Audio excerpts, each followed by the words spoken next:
धर्म में उसकी अरुचि होती है। जैसे दुर्योधन की भगवान संधि दूत बन करके दुर्योधन को सभा में संबोधन किए कि पांडव तुम्हारे भाई हैं, और सही पूछो तो इतना बड़ा वैभव अर्जुन के गांडीव धनुष के प्रभाव से ही एकत्रित हुआ, वो जुआ में जीत लिया।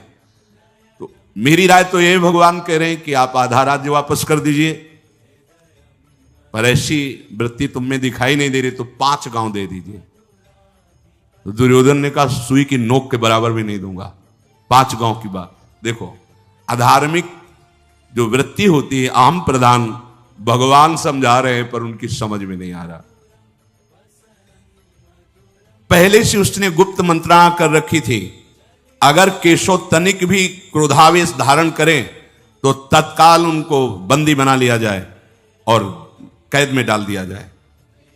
भगवान से जब वो बोल रहा था कि सुई की नोक के बराबर भी बिना युद्ध के हम नहीं देंगे, तो भगवान ने कहा इसका मतलब है कि तुम मृत्यु सैया पर शयन करने के लिए तैयार हो रहा है। अब वो समझ गया कि केशव आवेश में आ रहे हैं।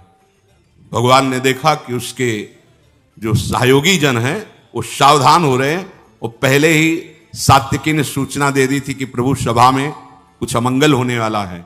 विदुर जी ने भी रात्रि में समझाया था कि प्रभु आपका आना मुझे ठीक नहीं लग रहा, क्योंकि ये लोग बड़े मलिन बुद्धि वाले हैं। तो भगवान बड़े जोर से अट्टहास किया।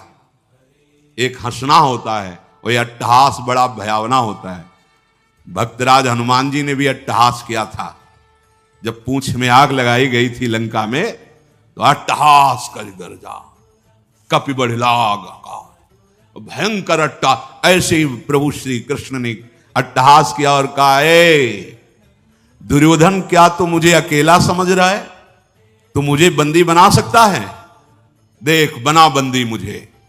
भगवान का विराट रूप सभा में प्रकाशित हो गया।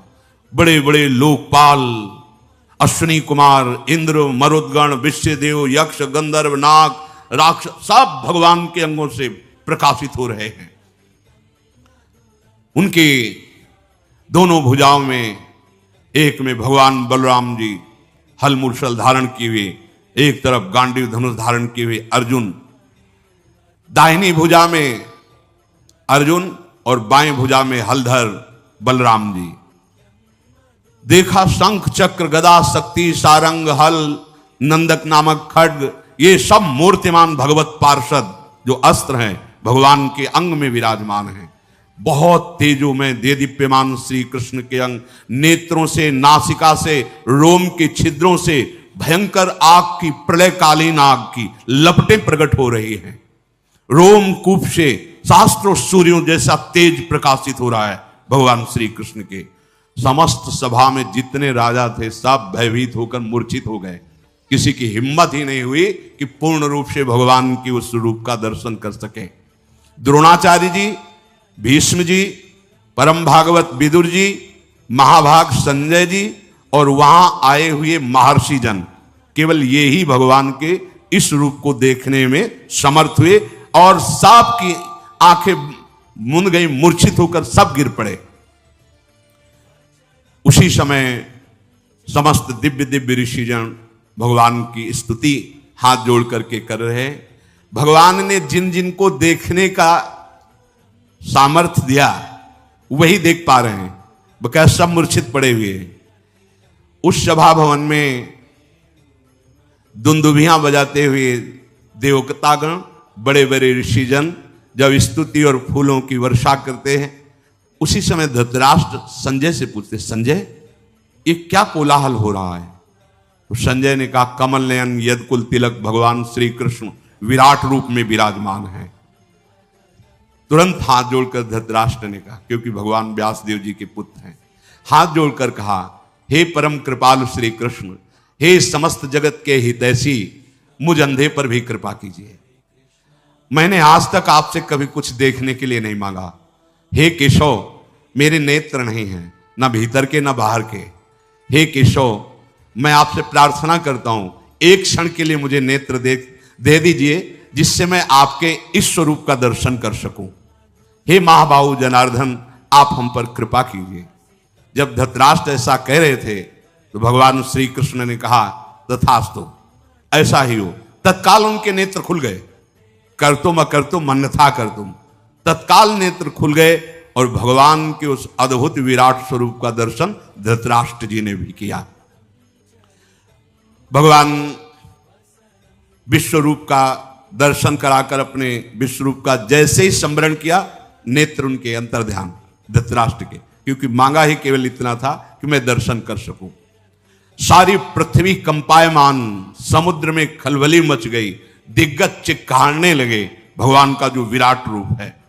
शत्रुओं का दमन करने वाले पुरुष सिंह भगवान श्री कृष्ण अपने उस अद्भुत स्वरूप का स्मरण किया। ऋषियों ने भगवान को प्रणाम वंदना करके तत्काल वहां सभा छोड़ दी, क्योंकि जहां भगवान का अपमान हो रहा हो या निंदा होना या किसी भी तरह की अवहेलना होने की संभावना भी हो, ऐसी सभा में जाना नहीं चाहिए। अगर सभा में पहुंच गया है तो तत्काल काल में अंगुली डालकर वहां से निकल जाना चाहिए, या जो निंदा कर रहा हो या अपमान कर रहा हो उसको दंड देना चाहिए। तो अपने जनों को दंड देने वाला कोई भाव नहीं रखना। अगर कहीं हमारे भगवान की कोई निंदा, हमारे आराध्य देव की, तो दोबारा उसका मुख न देखे। अंतर से भगवत भाव है, पर हम उसका संग न करें। ऋषिजन भगवान के विराट रूप का दर्शन करके तत्काल इसीलिए चल दिए कि विमुख जन सभा में बैठे हुए दुर्योधन दुशासन, अब यहां एक क्षण भी नहीं टिकना चाहिए। जो ही वो महर्षि जन गए तो नारद आदि ऋषि भी भगवान को प्रणाम करके अदृश्य हो गए। एकदम कोलाहल शांत हो गया। एक बड़ी अद्भुत सी घटना घट गई। तत्काल दारुक दरवाजे पे रथ ले आया और भगवान सहज मुद्रा में उठे और सभा से बाहर निकले। तो भीष्म पितामह जी, द्रोणाचार्य, कर्ण, ये सब पीछे भगवान के, सब कोई आनंद से फूला हुआ है तो कोई भय से भूला हुआ है। कर्ण आदि की बुद्धि काम नहीं कर रही है कि ये केशव कितने महान हैं, पीछे पीछे चल रहे हैं। भगवान का दिव्य रथ है, भगवान अपने रथ पर बैठे तो प्रणाम करके द्रोणाचार्य, भीष्म आदि वापस हो रहे हैं, लेकिन कर्ण वापस नहीं हुए।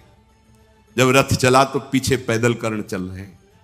भगवान ने पीछे मुड़ करके देखा तो कर्ण आ रहे हैं, तो कहा नजदीक आ जाओ और अपने रथ पे बैठा ला।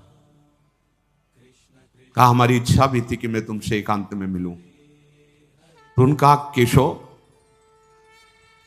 मुझे वेदविद जो ब्राह्मण जन है उनसे पता चला था कि भगवान का अवतार होगा।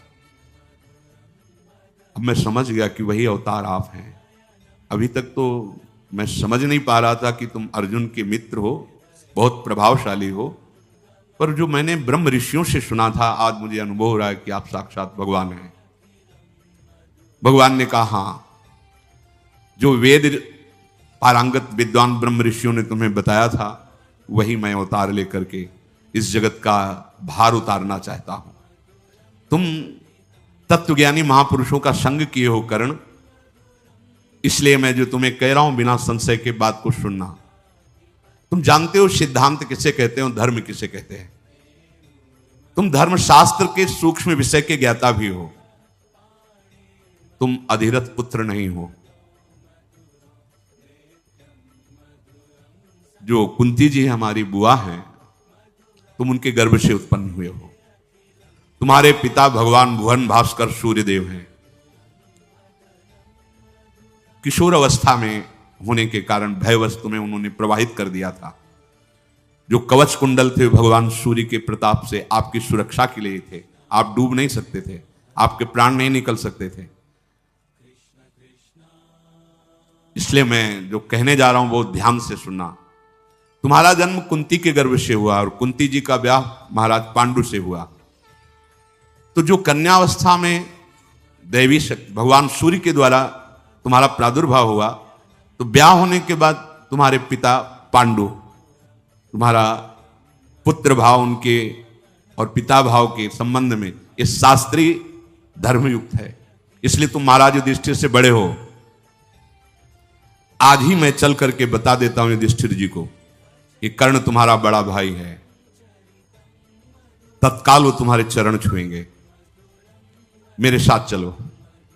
और जब युधिष्ठिर जी चरण छुएंगे तो अर्जुन, नकुल, भीम, सहदेव ये तुम्हारे चरणों में ही बैठेंगे। और जब पांचों पांडव और उनके पांचों पुत्र सुभद्रा कुमार, अभिमन्यु ये तुम्हारे चरणों में बैठेंगे और मैं तुम्हारे साथ होऊंगा, तो त्रिभुवन में कोई ऐसा नहीं कि तुम्हारा विरोध कर सके। त्रिभुवन विजेता और सर्व पूजनीय कर्ण तुम हो, तुम कोई साधारण नहीं हो। ये जितने भी राजा आए हुए हैं, चाहे दुर्योधन के पक्ष के हो 11 अक्षौणी सेना या 7 अक्षौणी सेना पांडवों की, ये सब तुम्हें नतमस्तक होंगे। युद्ध होगा ही नहीं, केवल तुम्हारे बल से युद्ध होने जा रहा है। इसलिए मेरी बात मान लो। ये हम एकांतिक रहस्य तुमसे बता दिया कि तुम महाराज युधिष्ठिर के बड़े भाई हो, तो जितने भी राजा आए हुए हैं वो सब तुम्हारा सम्मान करेंगे। वहां तो बात बनी नहीं, लेकिन तुम मेरी बात मान जाओ, बड़ा मंगल हो जाएगा जगत का। कर्ण ने कहा, केशव, हंसते हुए उसने कहा कि बड़ा सौहार्द, बड़ा प्रेम, बड़ा मैत्री, बड़ा हित और परम सत्य आपके वचनों से प्रकाशित हो रहा है। निसंदेह मुझे कोई संदेह नहीं आपके वचनों पर। जैसा आप कह रहे हैं अक्षरशः ऐसा ही हो जाए। अगर मैं आपकी बात मानूं तो ऐसा ही हो जाएगा, पर नहीं। मैं मानता हूं मैं कुंती का पुत्र हूं, मैं मानता हूं कि पांडु के जैसे और पुत्र उनको पिता, ऐसे मैं भी पिता कहने का अधिकार रखता हूं। अच्छी तरह जानता हूं आपने जो बताया है कि कुंती के गर्भ से भगवान सूर्य की कृपा से मेरा जन्म हुआ है, मुझे कोई संशय नहीं। पर भरी सभाओं में जब अपमान होता रहा, तब न एक बार आपने कहा, न एक बार माता कुंती ने कहा कि ये अधिरथ सूत पुत्र नहीं, ये मेरा पुत्र है। जहां मैं अपने बल विक्रम को दिखाने को किया, वहीं मेरा अपमान होता रहा है। मैं जीवन भर जलता रहा। किस लिए? मेरा क्या दोष था? मेरा दोष आप साबित कर दीजिए। भगवान सूर्य ने प्रकट किया और जल में फेंक दिया गया और अधिरथ सूत ने उठाया, इसमें मेरा क्या दोष रहा? जब मैं कभी अपना बल विक्रम अर्जुन के सामने प्रकट करता तो मेरा उपहास करके मुझे नीचा दिखाया जाता कि सूत पुत्र का अधिकार नहीं राजकुमार के सामने, चाहे वो द्रौपदी के स्वयंवर में हो, चाहे वो अश्व शिक्षा का, पूर्णता का जब प्रदर्शन कराया जा रहा हो तब हो, या किसी भी राजसभा में हो, तब क्यों आप नहीं बोले? क्यों माता कुंती ने ये नहीं कहा कि ये मेरा पुत्र है? तब तो किसी ने नहीं कहा। आज जब ये बात आ गई समझ में कि अब युद्ध होगा ही, तो आप हमको समझा रहे हो केशव। मैं मान रहा हूं आपकी बात सत्य है, पर अब मैं सूत पुत्र ही रहूंगा। और दुर्योधन ने मुझे सम्मान दिया है, जीने की आशा डाल दी दुर्योधन ने। मैं कभी दुर्योधन के साथ अब दगाबाजी नहीं कर सकता।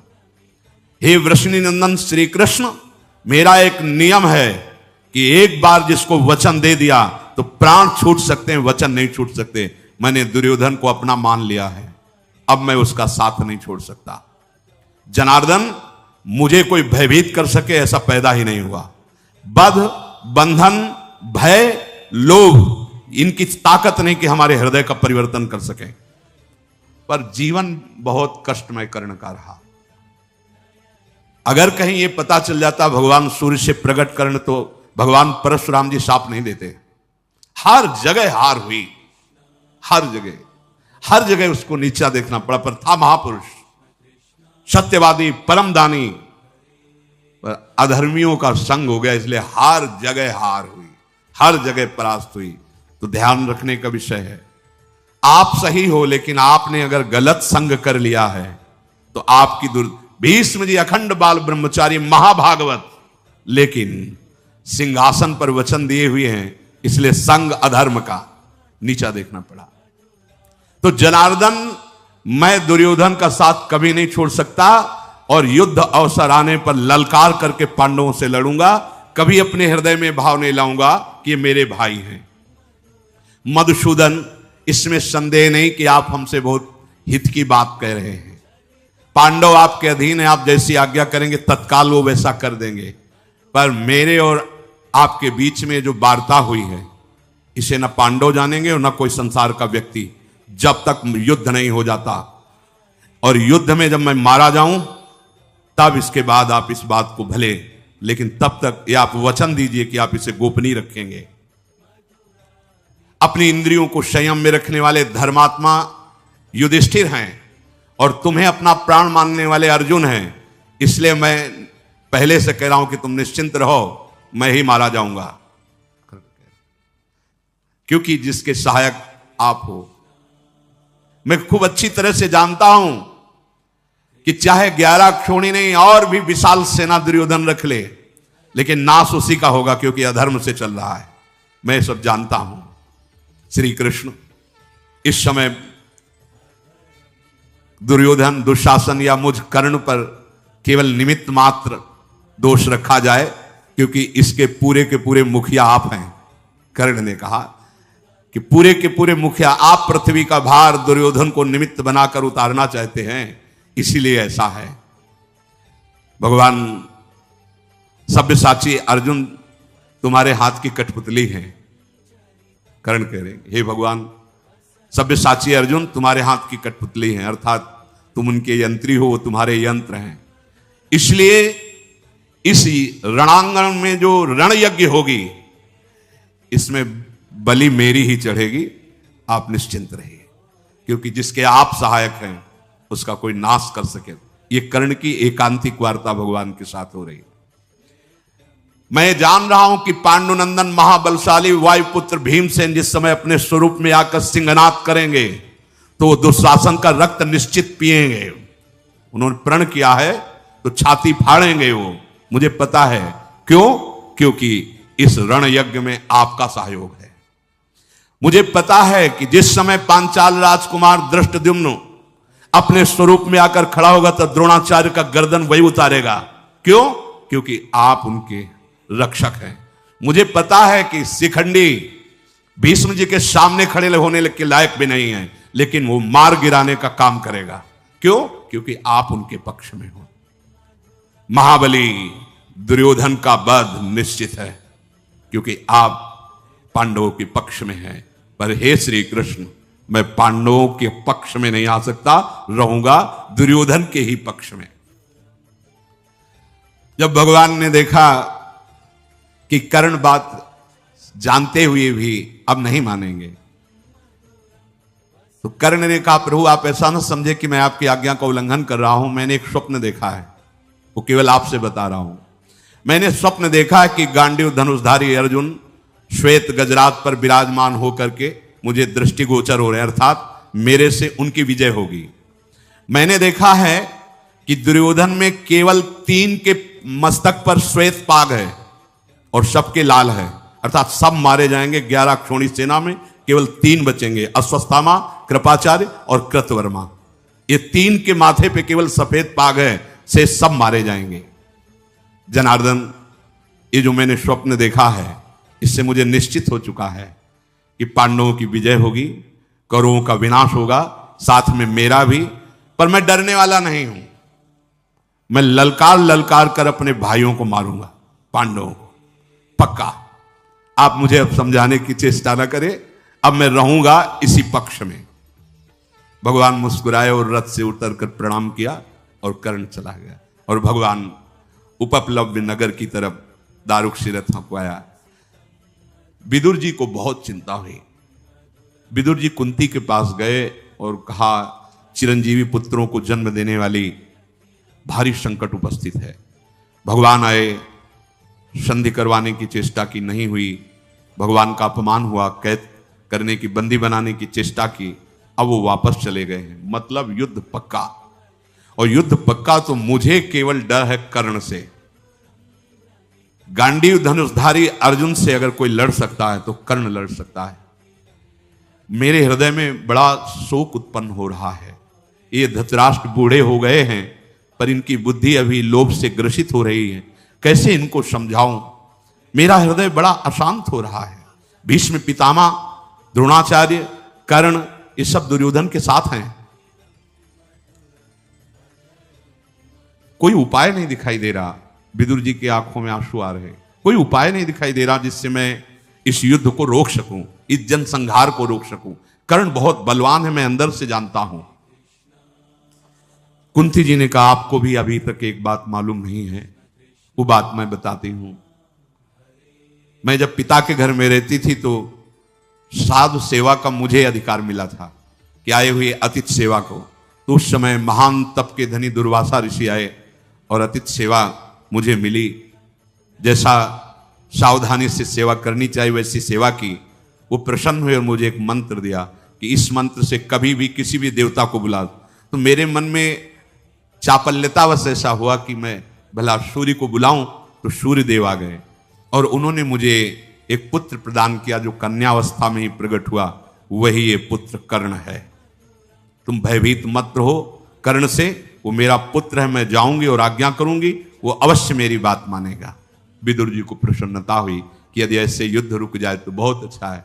माता कुंती समय कर्ण का एक निश्चित था, ब्रह्म मुहूर्त से खड़े हो जाते थे और जैसे जैसे सूर्य उदय होते वैसे वैसे मुख करते हुए भीषण धूप में भी ऐसे मंत्र उच्चारण करते हुए गंगा जल में और उस समय नियम था अगर कोई भी आकर कुछ मांग ले वो दे देते थे।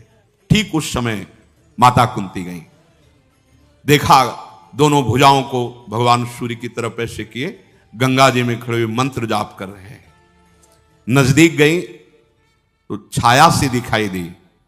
मुड़ करके कर्ण ने देखा तो कहा, राजमाता आपके चरणों में प्रणाम है।